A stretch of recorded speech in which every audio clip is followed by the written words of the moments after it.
Hello everybody, welcome back to my channel Trading Secrets. This channel is for entertainment purposes only. For those of you who do not know, my name is Ali. I have over 20 years experience teaching accounting, economics, business and law. Through this channel I'll be providing some stock analysis and a quick update on the $1 Million Challenge. So if anybody's not aware of this is a journey of an investment of $1,000 to a return of $1 million over a period of 3 years using a strategy called compound return investing. So the objective is try to get 201 trades, each with an average return of 3.5%. It's not 201 consecutive trades. We do take into account losses. So for further details about how to join us for less than $9 a month, information is available in the description below. In today's video, I'm going to be sharing an update with the proposed rescheduled space chat with Erin R. Vedland that is scheduled for Thursday, 11th of May, 4 p.m. Eastern time. So the link, I'll put that in the description below. And also going to be sharing with you in today's video a very important date for FINRA, which I think could be critical for the MMTLP community. We're also going to be looking at Mongcoin, which is a cryptocurrency. So before we get started, let's have a quick look at what's happening in the market. So headline here from Unusual Wales. The Fed Chair Powell said that the central bank is prepared to do more if greater monetary policy is warranted.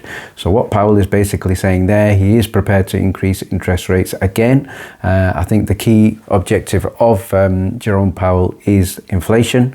I think we are certainly getting towards the peak of interest rates, but what he is doing, certainly in my opinion, is hedging his bets and being prepared to increase again if needed.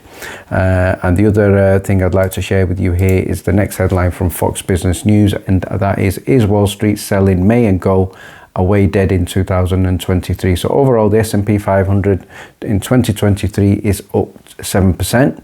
Nasdaq is also up 17%, and I think in the previous, in terms of after getting the news with regard to interest rates, there was a negative impact on the market. But I think what has helped is the earnings from Apple, which were tremendous. Also, Meta earnings were great as well. AMD earnings were exceptional. So great recovery from some of the tech stocks here. And that led to a good recovery in the overall market on the Friday. But let's have a look ahead to the earnings from May the 8th, 2023. Again, some prominent companies to declare here. We have Palantir, we have PayPal, we also have Airbnb, Nikola, Rivian, Oxy, Roblox, Disney, Fiverr, amongst many others. And finally, I'd like to share with you the chart for 1 week for Mongcoin. So this is, you can see here, currently trading at $0.00018, and that's in pounds, going up in excess of 18,015%. But if we just put that into perspective, there was an opportunity here to get a return just in excess of $4.2 million if you invested $69.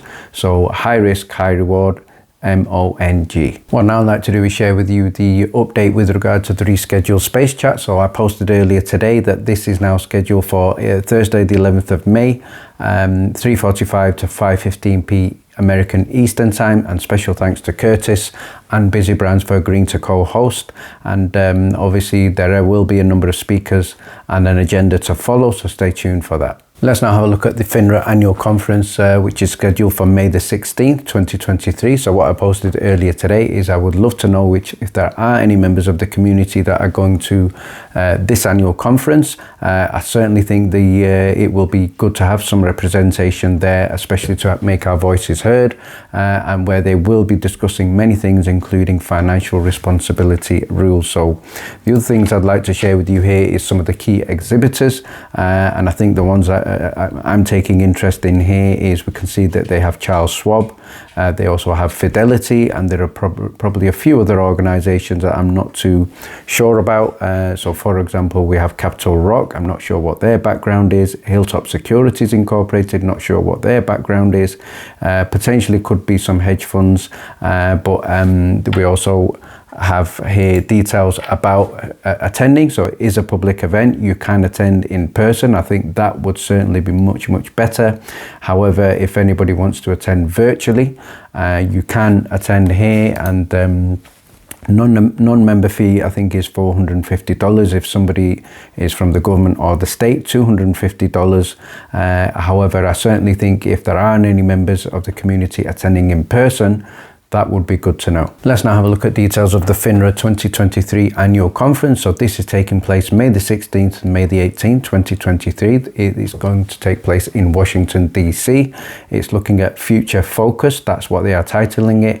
And in-person registration apparently is sold out. However, I think you can be added to the waiting list, and also you can be added to register and attend virtually. However, I think for maximum impact, we would certainly want people to attend this in person, which would be great.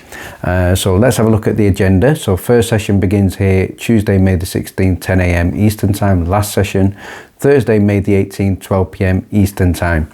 So hotel rooms and blocks have been sold out near the area. So that is something that they are informing people who are attending. But what I'd now like to do is, for the information and benefit of the community, and also especially if anybody there is attending in person, for some of the concurrent sessions to be aware of. So 3:15 p.m. to 4:15 p.m. on the first day, they are discussing financial responsibility rules and relevant touch points. So they're looking at topics discussing the SEC and FINRA financial responsibility rules. So certainly hope somebody can get involved in that discussion and ask some probing questions.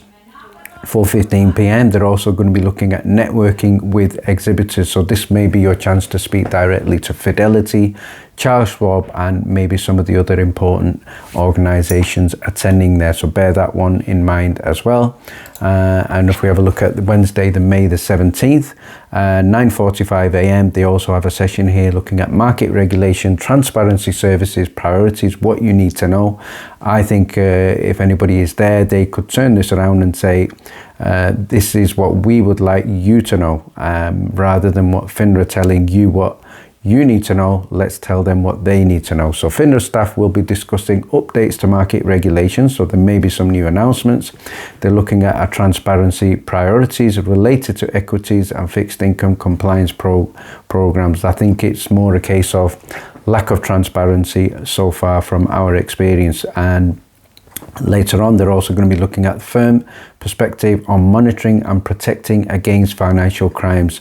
So a great opportunity there to question the panelists there, ask some questions, talk about the red flags, talk about obviously our story. So hopefully somebody is there in person to report back. And then 11 a.m. we have concurrent sessions look at enforcement, latest developments and trends. So maybe they might share something new there. And the next session I think will be great to discuss IRAs, pensions, where they are looking at protecting senior and at-risk investors. So that's something I think is very, very important, especially for people who have invested MMTLP shares into their IRAs and currently are qualifying as at-risk investors. So that's certainly important. And now if we go on to the 4:45 p.m. session further down, you can see that they have a session here called Understanding U4 and U5 and 45:30 Disclosure Reporting. So I think the question that somebody could ask in this session is, well, you're looking at U4 and U5. I think you missed a number that is more important than U4 and U5. And I'm sure we all know what that U number is. So that needs to be discussed in that session. Do not talk about U4 and U5 without talking about the other U that we all know about. And finally, day 3, I think the plenary session, again, very important session not to miss for anybody attending there. And this is your opportunity here to ask FINRA senior staff. So I'm hoping FINRA have got the most senior staff, the staff that can make an impact, the staff that can ask questions, and the staff that can also provide some facts and responses. So it states here, FINRA senior staff will provide updates on key regulatory issues. They will address questions looking at FINRA's risk-based examinations. So if anybody is there, great opportunity to ask directly face-to-face to the FINRA staff. Of course, everything should be done professionally, politely, and intelligently, and that is the way that we as a community are doing so far. And finally, thank you very much for watching. Please stay tuned.